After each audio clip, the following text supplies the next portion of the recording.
Okay. In the interest of time, we're going to get cranked up. I think we're right at, or just a minute or two after our start time.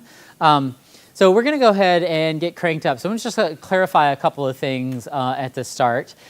So once again, as we mentioned this morning, we continue to try to find ways to figure out how to make events, ideas, thinking available to our whole network, even when they can't attend those events. So once again, we'll be filming this session, and you'll see that happening through a number of sessions over the course of the couple of days. So that's why the mic, the dark screen, the repeating everything you say. And so we appreciate your indulgence in helping us do that.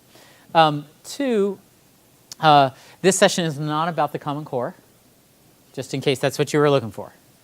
Okay, and that a couple people asked me that at lunch. It's actually the most common question I've gotten with this session title. This is actually all about something that you started to work on this morning. This session is about this idea of, at the center of our learning organization framework is this idea of you find something to focus on to really drive your efforts around improvement. Okay, and so this is about taking that idea a little deeper, thinking about how do we get to a focus, how do we know whether or not we have a meaningful focus, and are there some criteria, are there some ways we can use to think about whether or not we've identified a focus that's really got a good shot at moving student learning forward. Okay, so that's the landscape ahead of us. You scratched the surface of that this morning with the idea of a theory of action, and we'll come back to that in our work today. Okay. So with that said, I'm going to ask you just to get us started, and going to ask you to even reconnect with what we did this morning. But I want you to, you can do it on a scratch piece of paper if you want to claim a piece of chart paper on the wall and do it. But I want you to write in a single statement what you're doing to improve as a school. Okay? And if you want to reconnect and really try to write it even in that format that we looked at this morning, that if-then structure of a theory of action, have at it. But in a single statement, what are you doing to improve as a school right now? Okay. So I'll give you a couple minutes just to get that down on paper. Obviously, if you're here with a thought partner, you can do this as a team. But what are you doing to improve as a school?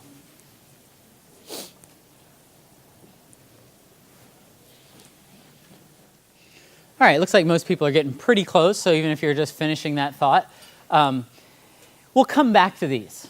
Okay, we're going to work our way back to these as we move through our time together here. But have that, I want you to kind of have that as your working point that you keep coming back to as we layer in ideas and examples over the course of the next hour here.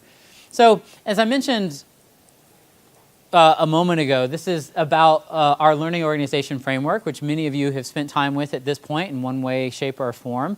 And this is about actually focusing on a very specific component of it, right? And one way you can actually think about this entire summit in many ways is about really thinking about what data looks like in this framework. In this particular session, again, is about that focus. What sits right at the center, and sort of how does that work in relation to really driving student learning? So to get us started in some conversation, just want us to think about a couple of things that inform our learning organization framework that are connected to research. And in the notes of the slides in there are specific references to literature. Okay? But these are things from research, current research over the last 25, 50 years that I find really compelling, and that actually inform the way we've designed our learning organization framework, and I think really our ethos as an organization. And so they're connected to what we're going to do today. So first of all, that first one, human ability is more malleable than we ever thought possible. That ought to just excite every one of us, both as human beings and specifically as educators. All right? Some of you may remember the book The Bell Curve that got published some years ago, right? And it probably, I don't know, my own theory is that actually sort of spurred a lot of research and activity in this field and has led us actually to a lot of the really exciting findings about in neuroscience, in psychology, Carol Dweck's work around growth mindset that really tells us our ability to learn and grow and get better is more boundless than we ever dared dream. Okay? That's pretty exciting. Second thing, I actually really like this one. I find it very comforting, this second one, right? That there's this whole body of research that asks the question, how do you explain the difference between people who are really good at what they do and the rest of us? What they do being whatever they do, whether they're an athlete, whether they're a musician, whether you're an educator, whether you're a business person. And so that stimulated this whole line of inquiry around how do we explain this, right? Because there's a really simple explanation about, and Malcolm Gladwell accesses this to some degree, right, in his work, the 10,000 hour rule. But all of us have worked 10,000 hours at some point over the course of our career. How come we're not all better at what we do? Right? And so actually, this research kept coming back over and over again to this finding around talent doesn't explain the difference. Practice does, which is kind of like duh. But actually, that leads us to the third finding there, which is it's actually not just any sort of practice. It's not just doing stuff a lot or doing it over an extended period of time. That people who really perform, whatever their field, people who really perform at high levels actually practice in a very specific way. And there are really consistent patterns to the way they go about getting better at their work. And that's a big part of what our learning organization framework is trying to tap into. And that sits right at the heart of what we're talking about for the next hour, this idea of a focus. One of the things that research tells us about practice, and we all know this intuitively, but that we get better specifically, not generally. Right? When you take your kids to basketball practice, right, the coach doesn't say, today we're going to practice basketball. Right? If they do, you should sign them up for a different team. Right? They say, today we're going to run these 5 plays, and we're going to practice dribbling, and we're going to practice passing. Right? We get better at specific things, and then we learn to apply those to general context. Right? But we don't get better at writing. We get better at using voice in our writing. Right? We don't get better at soccer.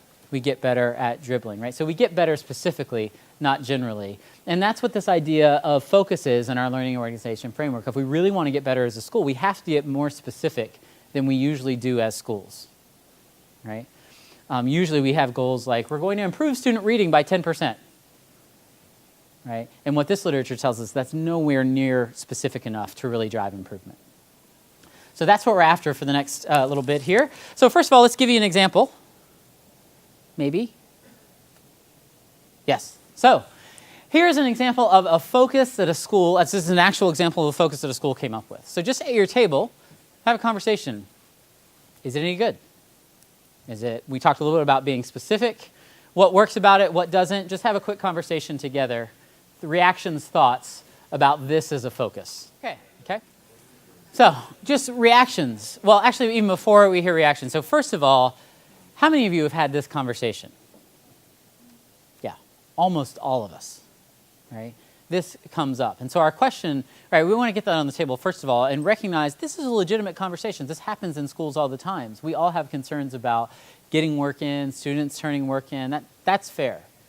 The question we're after is this a good focus? And by good, I mean, do we actually really think it's going to impact student learning? And we got to figure out a way to determine whether or not that's the case. So reactions that you had in your table, just what came up at your table in any way, shape, or form. Relative to the diagram you put up beforehand, we pointed out at our table that it's somewhat of a trite focus because it really should be the thing that's at the center of your work. While this is important, you didn't dispute that. It doesn't seem to be that as a focus as much. It doesn't seem to quite fit there in terms of what we're really trying to get after. Okay? Other thoughts or reactions people had? Well, for us, it's just things that we noticed. The language impose is very top down. It's very, non-democratic, if you will. Yep. Hold students accountable to deadlines. Okay, really, what does that mean? We could have a whole conversation around. There's really 2 or 3 different mindsets around what holding accountable means. Okay. Yeah. We talked about how this is more of a goal set forth to try and get compliance rather than mastery. Okay. So it doesn't seem like it's going to work its way back to content and learning in a meaningful way. Okay. So what? Responding to, it's symptomatic, so it's responding to Interesting, yeah. A greater value issue rather than going to the hardest. So this is a byproduct of kids not valuing their work, so it's Yeah. So there's this issue of this seems to say kids don't care about their work. So there might be this other question about why is that, as opposed to just saying do it, right? That we have to unpack and get at. Okay. If you had to make a prediction about whether or not a school or a classroom or even an individual, right, was really going to sort of orient their work around this focus, what would you predict about its impact on student learning? Okay, minimal. Okay. Which should concern you given how many of us raised our hands when we said, have you had this conversation? Right. So what we want to figure out is why. I think you're right, but we want to get clear about why.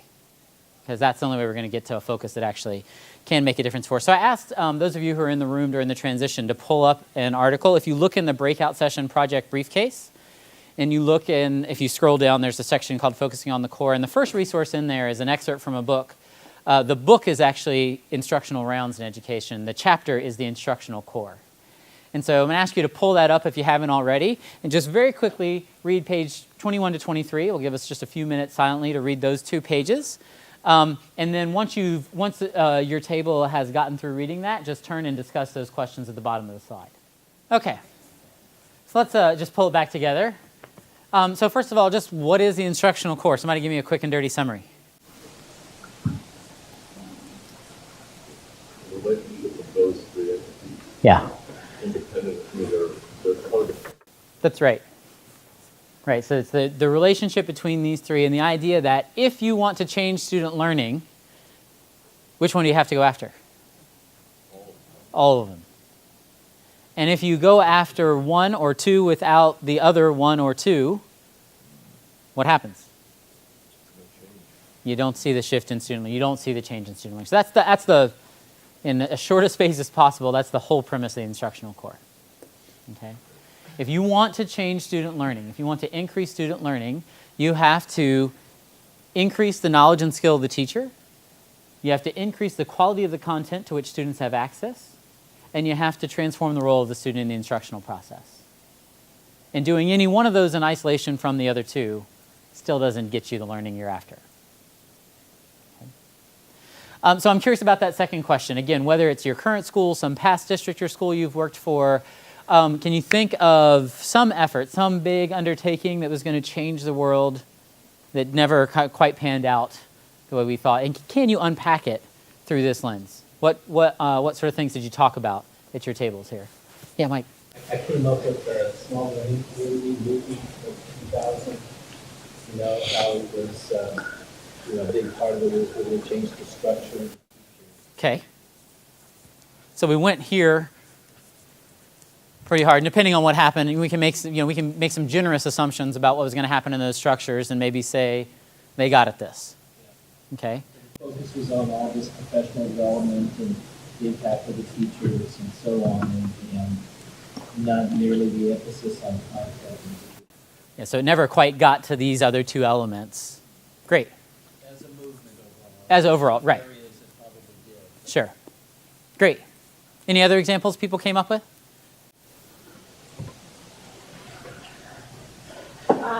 Our school implemented school-wide writing assessments regularly throughout the year as a way to improve writing.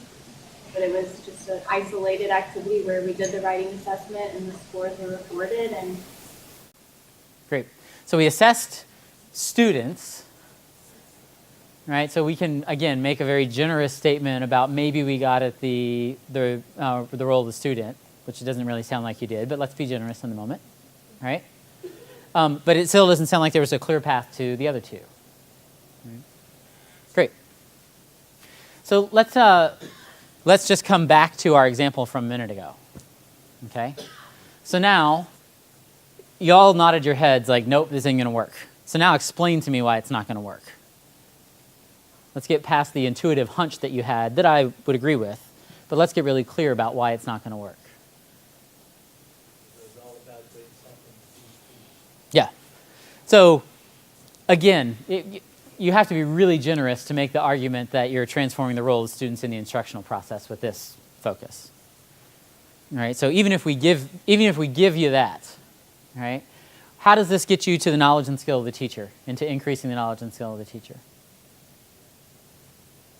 There's no path there, right? What path does this offer to increasing the quality of the content that students are interacting with? It's not there. So what's the impact going to be on student learning?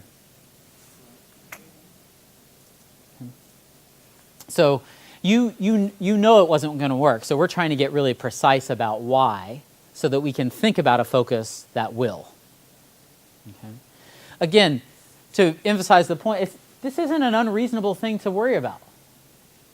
The point is, if this, and this, again, this is an actual example. This is not fabricated for this session. This is a school that said, hey, we're really frustrated by sort of completion rates. We're going to really work on work ethic, and we're going to do it by enforcing deadlines and really holding students accountable. Okay.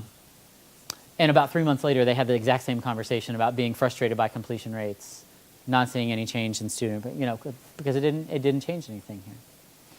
So let's first of all, let's get clearer about what a focus is. Okay? The focus is the singular specific thing about student learning you're trying to change. Okay? So this morning we talked about a theory of action, which links a change in teacher practice with a change in student learning. But your focus is the thing about student learning you're trying to change. That's what your focus is, in the way that we talk about it in our framework. Okay? That's really an important distinction. So your focus is not small learning communities. Your focus is not writing assessments. Your focus is not literacy tasks. Just to stick with the example from this morning, your focus is improving the quality of student writing. It's the student thing you're trying to change. It's the student learning outcome you're after. Okay? So let's be really clear about what a focus is there. So second, I want to give you some ways to think about, once I start to zero in on a focus, how do I know if it's any good? Okay? So we've already identified one way, right, which is to unpack it through the lens of the instructional core. In that focus, can I get to the role of the student, the knowledge and skill of the teacher, the quality of the content? That's one lens. So I'm going to offer you a few more questions to think about whether or not you have a focus that can really drive work in your school. Okay? So first one, is it directly related to student learning? That's got to be the first one. Okay? If there's not a clear affirmative to that, it's a non-starter. Okay? Again, some of you who were in the room with Lee and myself this morning heard us talk about the most common scenario you run into in schools, and I think all schools, not just new tech schools, is when you ask people what they're focused on, they just tell you what the teachers are up to. Right? And they never tell you what, even if we assume it worked perfectly, they never tell you what would shift on the student side of things. Okay? So we're just trying to bring those two back together. So second, did it emerge from your data? We worked really hard at that this morning, right? Thinking about how a focus really came from our data. We started in the example this morning, no matter which room you were in, we started by looking at teacher data. And so the really common question is, why didn't you start with student data? And my response to that is, it doesn't matter whether you start with student data, and it doesn't matter whether you start with teacher data. It matters whether or not you link the two. Right? You've got to link data about what's happening in instructional practice with data about what's happening around student learning. And that's the idea behind a theory of action, which we'll come back to in a second. Is it politically feasible? Many of you in this room are year ones. Like, you've been open for like 8 weeks now. Right? You probably don't have the political capital in your community to say, like, I'm going to work on creative thinking. Not because it's an unreasonable thing to pursue, but because all of you operate within a context. None of us gets to operate within a vacuum. And navigating the political reality of that context is part of your work, and it's part of your work in particular as a school leader. Right? And so recognizing that, hey, maybe I can really focus on the quality of writing because I can really show that to stakeholders. I can show that to a local politician or a school board member when they walk in the door. And in 2 years, I'll have the capital in the community to say, no, we're going to focus on this other thing that you might feel is more zeroed into your purpose. Right? But it has to be sort of politically realistic for you as a school. Okay? And then lastly, would it advance the school's purpose and mission? When you start to get close to a focus, I want you to assume for a minute that you execute it perfectly. just assume you were brilliant. I'm sure you are. Right? Assume it worked exactly the way you thought it would. We got better at this on the instructional side, and students got better at this over here on the learning side. And once you assume that, ask yourself the question, so now that that happened, did it advance the school's purpose and mission? And if the answer is I'm not sure or no, then you still don't have a good focus. Okay? So these 4 questions, coupled with thinking about it through the lens of the instructional core, can help you zero in on whether or not you've got, 1, a focus that has the potential to really change student learning, and 2, one that will really serve your school well. Okay? And that's what we're trying to get back to here. Let me stop there. So questions, comments, before we keep forging ahead here? General sense about what an appropriate time frame is for this? For, Kind of thinking about the notion of little bites, big bites, and by time frame, you mean how long you work on a single focus? Okay. Is that the last point where the advances for mission and purpose? Mm-hmm. Made me think about that's a pretty big, That's a big one, yeah. big one. So. Yeah. Yeah, it's a really good question. And so first of all, I want to acknowledge how counterintuitive this is for us in schools. To think about, we're going to work on one thing, right? Think about all the PD sessions you had, or think about any school you've been a part of in your history. Think about all the PD sessions you had across the year, and think about how many times the same topic came up twice. Right? And it's a pretty rare occurrence. And so then to start talking about, to get back to Lydia's question, start talking about, we're going to work on this for a period of weeks or months, is really not our norm in terms of practice as a field. Okay? But again, linking back to research, it's what we know. It's not what we think, it's what we know about how you get better at stuff. Okay? You know, in my experience, let me go back to a slide for a second real quick. So there's a couple things happening here, which I would say. So when you start doing this work, the way you heard about New Tech Odessa this morning, really trying to do this for the first time, it's slower for obvious reasons, right? You're learning, you're trying to do it for the first time. They've now been working on writing with a couple of breaks, right? A couple of breaks along the way. The summer break, they got disrupted by the standardized testing window last spring, right? But they've been working on it basically from last April to now and are continuing to work on it. That's obviously not a straight time window, but that's a pretty, you know, again, by our norms as a field, that's a pretty long focus, right? To be talking about the same thing. You know, I think generally when the first time you're doing this, it's not unrealistic to think about 8 weeks to even a full semester. If you can hang in there that long, that's really, really impressive. Right? This requires discipline. There's no two ways about it. It requires some discipline.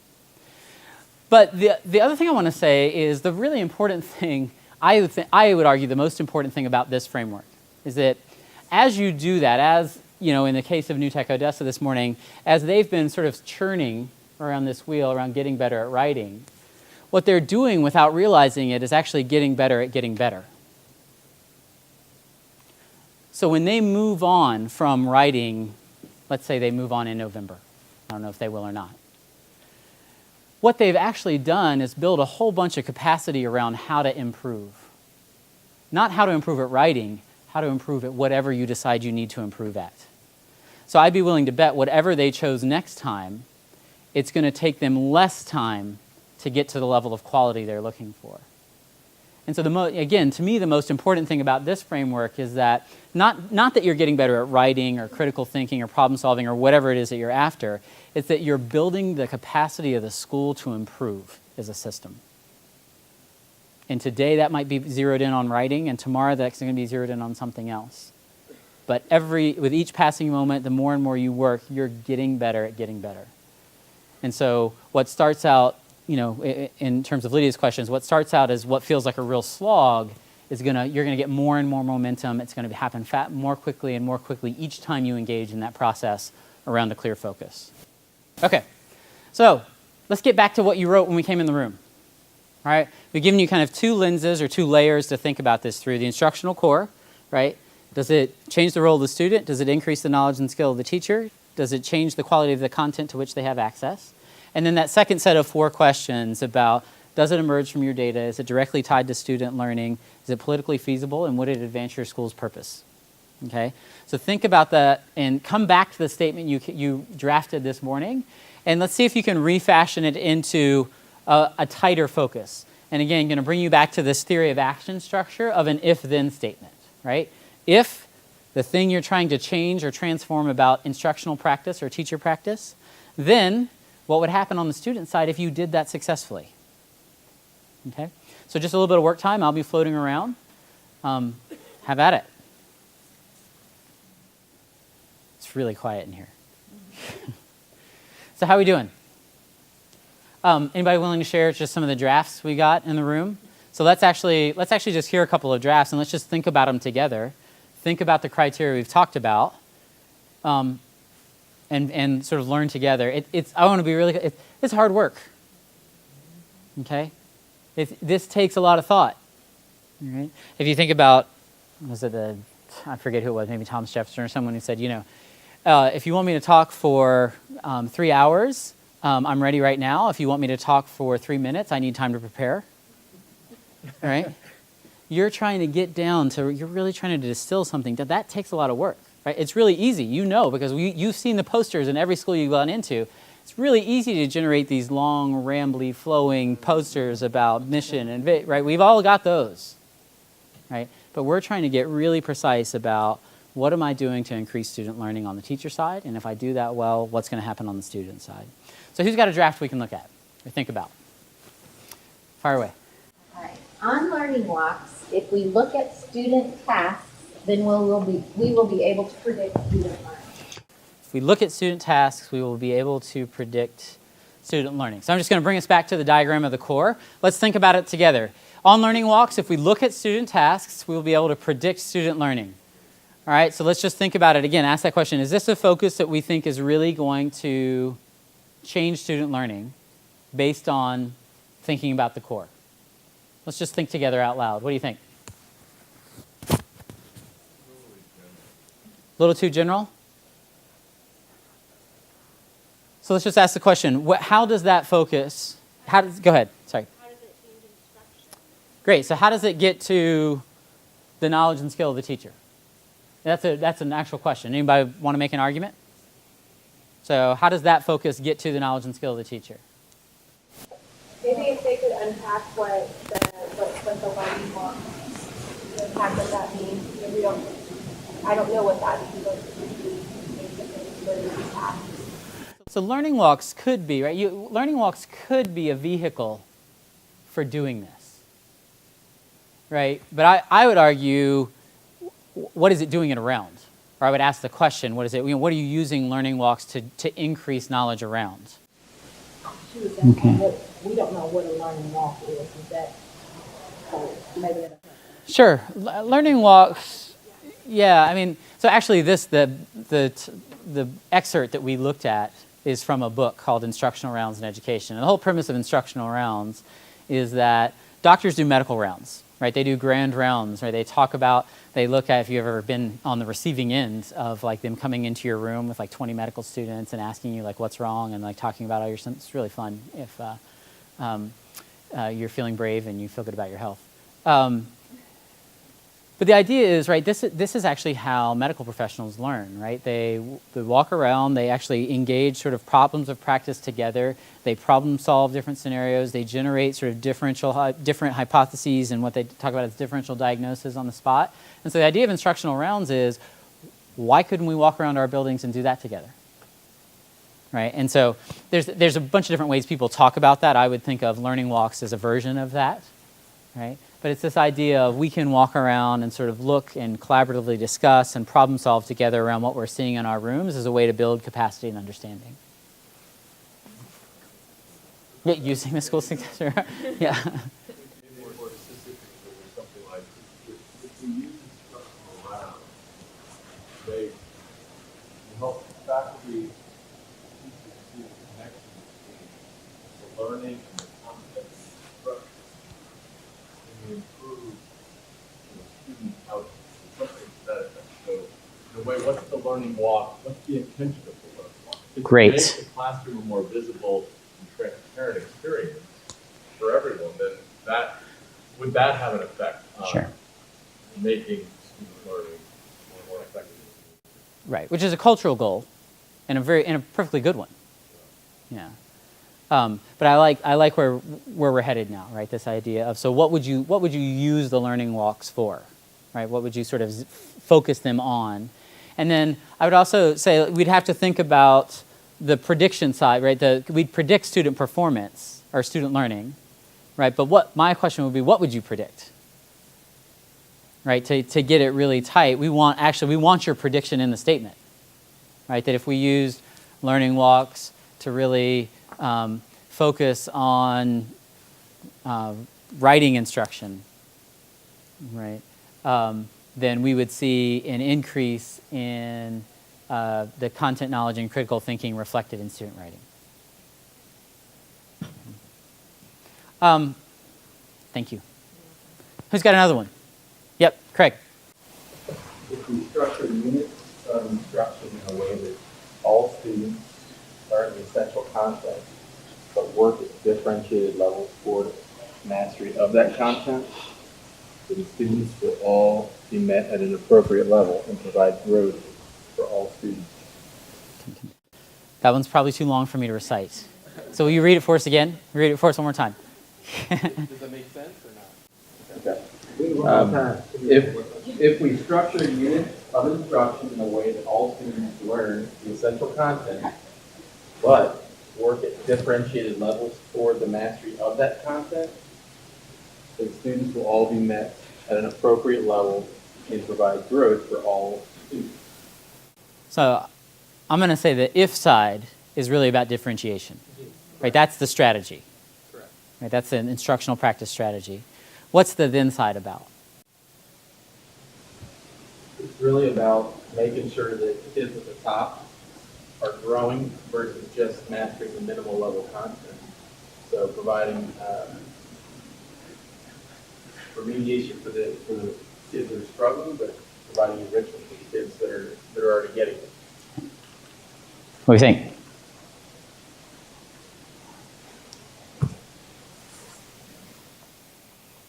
If you're struggling, kind of come back to the core and ask yourself, how would that change these three things? How would that theory of action get at these three things? What's the student participation in that? Students' participation would be, there's those differentiated levels. So you have a whole group instruction, and then you have three different pathways in which a kid will master the core content that they're supposed to be learning in that class.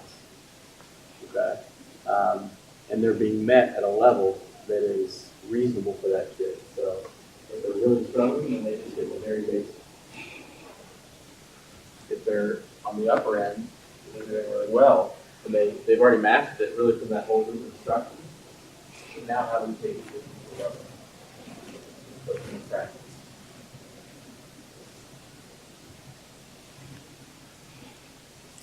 It's something that we're doing in our school right now, and we're having success in a lot of classrooms. Where people on board, or some people that are new to being with it, I don't know that the teacher really has the knowledge to skill on it.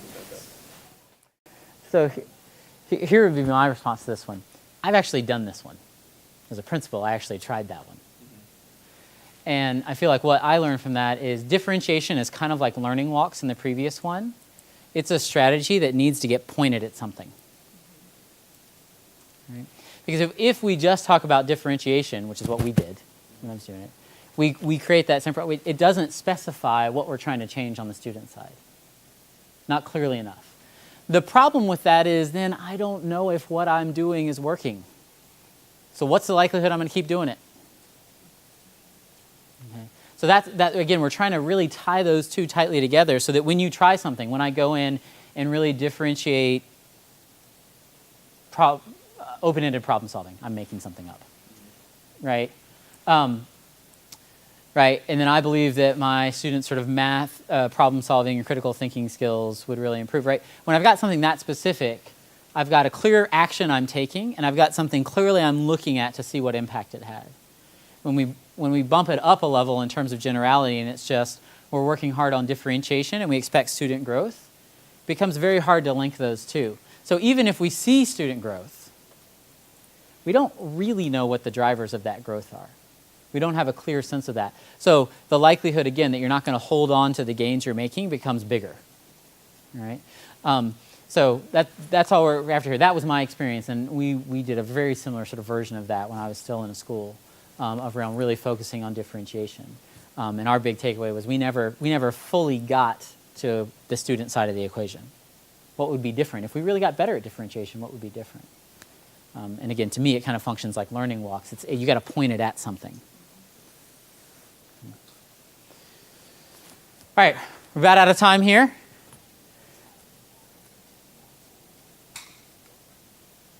So, a couple of quick examples. So here's just a sample from a school I've worked with. Okay, this is one they came up with over. Again, it's not easy. This is a lot of work. What is one slide is a lot of work for them. Okay, so if we improve our knowledge of questioning strategies and skill in designing learning experiences around a single cognitively demanding question, then the level of student discourse in our classrooms will increasingly reflect deeper content knowledge and higher levels of thinking. So let's just unpack that for a quick minute. How does this get at the knowledge and skill of the teacher? What's the knowledge and skill that you're trying to increase with regard to teaching practice? Yeah, questioning strategies, right? This idea of around a really cognitively demanding question.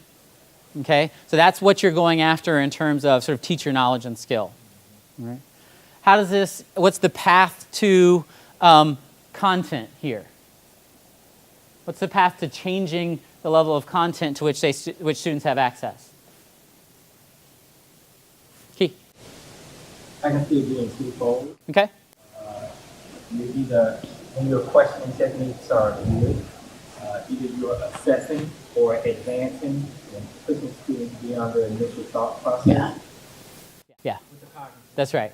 Right, it's here, right? That's where they're kind of after, where they're going to kind of ramp up the types of things their students are thinking about and talking about. Right? And then how does it get at the role of the student?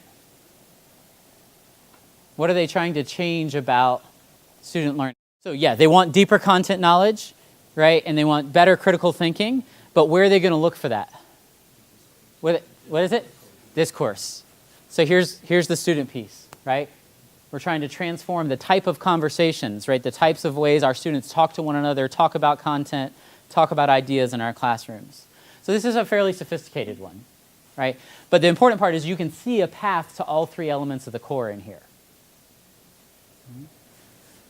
So now if you come back to our example this morning, you can start to think about, so hey, my PD, we're going to read about questioning. We're going to build our knowledge base and expertise around sort of questioning strategies, right? We're going to go into classrooms and record student discourse. And then we're going to bring it out and look at it. And we're going to look at it maybe against the content or the knowledge and thinking rubric, right? And so you can see a path to actually get into that posture of really following that cycle of inquiry now around this theory of action. Right, the really nice thing about this one too, again, if we come back, right, student discourse, right? So you've clarified what's the data you're going to go look at on the student side, right?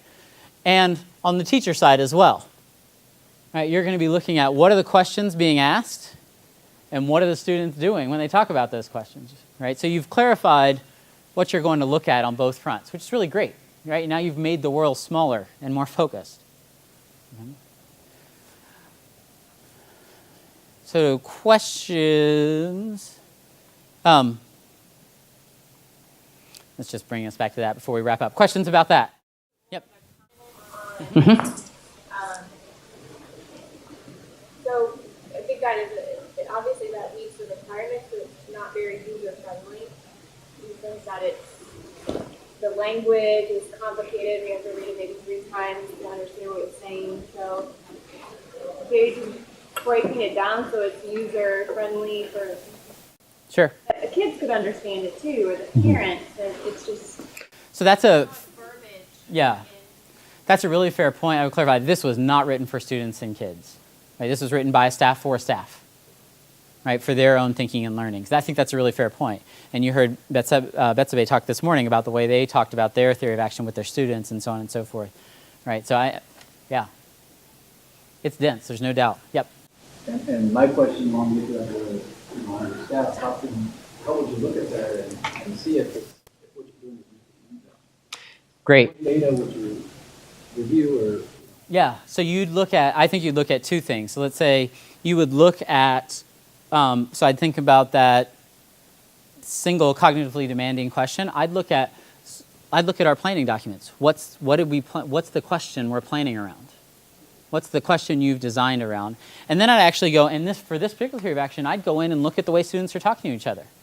I'd go in and sit down and look at the way Jose and Craig are talking to each other and see, am I seeing a change in the type of content and critical thinking they're talking about? And if not, I'm going to go back to that question and say, what did I ask them, and why didn't that get, and right, we're going to go through this analysis.